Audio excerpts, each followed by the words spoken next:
Ashley is changing fast, and there's a group of volunteers making sure the community grows stronger together. They're called West Ashley Connects, and I got to interview the founders to talk about their impact, their vision, and what all this new development really means for the people who live here. For those that don't know me, my name is Aya Hojadova. I'm a commercial real estate and marketing consultant trying to bring awareness to the history and beauty of South Carolina. We have so many opportunities to draw new business into our area, whether it's Ashley Landing and that new redevelopment or different ones throughout. The potential is there.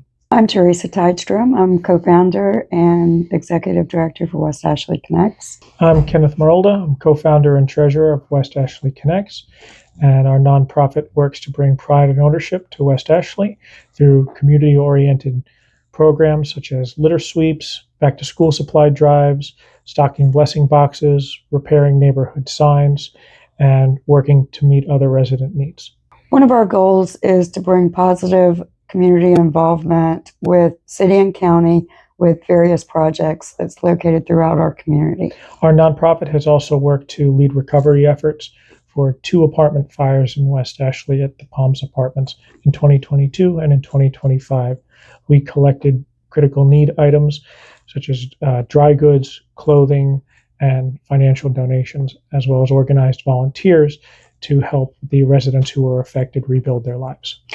We've officially become a point of contact for both city and county to respond to emergency disasters throughout our community.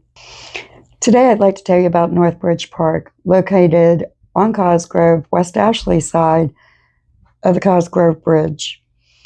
This park was dedicated in 2014 after many, many years of going back and forth with city and SCDOT. Northbridge Park is a vital and beautiful gateway into West Ashley. It provides crabbing, fishing, hanging out on the dock. The waterway along the Ashley River is one of the most historic areas in West Ashley. So there's several parks. There's not just Northbridge Park, but Charleston Landing. And then as you move down the river towards the peninsula, there's the Carl Richardson Park in Maryville, Ashleyville. There's Higgins Pier. In Avondale, there is a marsh overlook that has some benches that looks out over the skyline of the peninsula. And then there's also Moreland Lake, which is attached to that side of West Ashley that has its own boating club. And then at the very end, you have Albemarle Point with California Dreaming Restaurant. One of the most exciting developments that's in the works now is the new Ashley River Bike and Pedestrian Bridge. And that will link the West Ashley Greenway to the peninsula on Lockwood Drive. So cyclists will be able to commute or just ride for fun over the bridge on a beautiful day. Small businesses are the foundation of West Ashley. Many were started as small corner stores, which evolved into shopping centers such as South Windermere and St. Andrews Shopping Center. These local residents saw the potential that our community has and brought those dreams to reality. I think working with the city and county, because we are bringing in new companies, especially those local coffee shops. So we're in a phase of redevelopment with the mall. They're about to become multi-use, and that's apartments, commercial, as well as retail. And they've already started their process of trying to find local and national businesses to come into that location once it's complete. In terms of businesses in West Ashley, I think you have to think of it as an ecosystem. And you need large-scale businesses to provide stability and to meet larger-scale needs. But you also really need those small-scale businesses, the mom-and-pop businesses, because those are often your community hubs where people will go to gather and celebrate birthdays, and the money that is spent in a local business always stays here locally. It stays right within its own community. Whereas when you buy from a larger chain, that money sometimes leaves the community. And there's nothing wrong with having both of them. They both have their place in the economic ecosystem of our area. But traditionally, the smaller mom and pop businesses are the ones that struggle. Most of them fail within the first year, and of the ones that survive, most of those will fail within the first 5 years. So those are the ones that really need support, and the first few years are critical for them. So when a new one opens, it's really important that we give it our business. There's a cafe near here that every couple of days I go over there for lunch, and it's nice to see the same people and enjoy the food that I like. I have a particular sandwich that I really enjoy, and I get it pretty often. I had it today. And so that's one of the charms of living and spending your money locally, spending your time and your money locally. So I think that's one of the things that makes West Ashley really, really unique. Yeah, and one thing that West Ashley Connects does is we have built-in advertising. We put it out there on social media. We try to get people involved and to go into these establishments.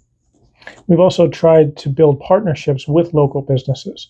So Frothy Beard has been a partner for us several times, particularly with the Palms Apartment fires, both of them. Frothy Beard has not just donated financially, but they've let us use their space for events so that, there's a place to collect supplies and donations, and they've put out on social media, a good word for us to help us along. And those types of partnerships are invaluable for the nonprofit sector. They help build community trust, and quite frankly, people are more inclined to go to an event at a place that they like rather than at some random location. If you like the beer, you like the pizza, well, you're going to go there for that reason too. So having those events and having those partnerships helps everyone involved. One of the signature charms of living in West Ashley, particularly in the older neighborhoods, are the small community green spaces. They're very small little parks or parklets, sometimes are where the people use, and they're not city-run parks. They're little neighborhood parks. And these are often a stage for just community events, neighborhood association barbecues, cookouts, oyster roasts, block parties. And they're unique because they were planned to be this way by the original developers. In the 1930s, 40s, 50s, these developers recognized that having a small community green space would be an amenity, and that fostering that sense of community would be an attractive way to sell the neighborhood to people, that they were creating a place that people wanted to be, and therefore creating demand. So today we still have these parks. In Moreland, there's Godfrey Park. In Avondale, there's Arcadian Park. In Colony Court, there's Colony Court Park. In Magnolia, there's Backyard Park. Maryvale, Ashleyville used to have Invincible Park in the 1920s, 30s, and 40s. There are many more that kind of dot the little neighborhoods in West Ashley. As a member of the Greenbelt Advisory Board, I work with the city and county on finding larger spaces for more parks here in West Ashley. There's also the new Old Town Creek County Park that's going to be opening soon, right next to Charlestown Landing. So those two parks will connect along a little corridor on Old Town Road in the most historic part of our state. So it's a very exciting development that's coming for those who love green spaces. You need to take a look about what we have here and what's amazing about our community. All the local businesses, the local coffee shops, Cafe Roca, the new one. It's amazing, all of these tiny parks, the ones that we're working on, the new development, the redevelopment. It's really a good, positive change for West Ashley. There are solutions for traffic. There are solutions for so many of these concerns wrapped up in these developments. It's not always a negative impact. Prime example, along Savannah. Many people don't realize that this has been going on for decades in planning with a developer. This developer has literally taken a huge development, took parts out. They gave back 100 acres to become wetland that was not wetland before, just to make this a positive impact for the community and less houses that are going to be built. So it's going to be pocket communities within a very large tract of land. So the impact is not going to be as severe as many people think it's going to be. If people could get involved with development when it first starts, instead of at the last stage when it's about to happen, I think that they would understand it more. So to someone who is resisting change and resisting development in our area, I would suggest to view it as an opportunity to readdress some of the frustrations that our community has. So abandoned spaces can be reworked and rebuilt and redeveloped into revitalized spaces that have new energy, new life.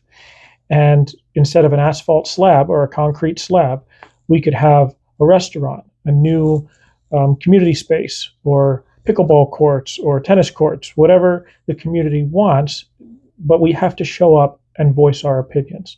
And those opinions have to be based in the reality of what the developer can build based on zoning. And we have to be realistic that developers also have to make a profit. Otherwise, if our community kills every project or pushes it to the point where it's not financially viable, we're not going to see investment in our area. And then the asphalt parking lots are going to stay asphalt parking lots. So we have to show up with goodwill and good faith and push the projects to be the best that they can be, rather than try to stamp them out when we find out that things are going to change. Any questions? You can email me, Teresa, Teresa, at westashleyconnects.org. Phone number 843-751-2652. Social media, Facebook group, West Ashley Connects on Facebook. We're also on Instagram and Twitter.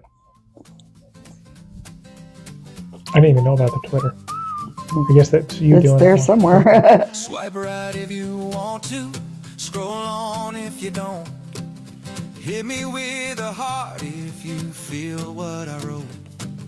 Turn the phones over, let the world be. If you like what you're hearing, subscribe to me.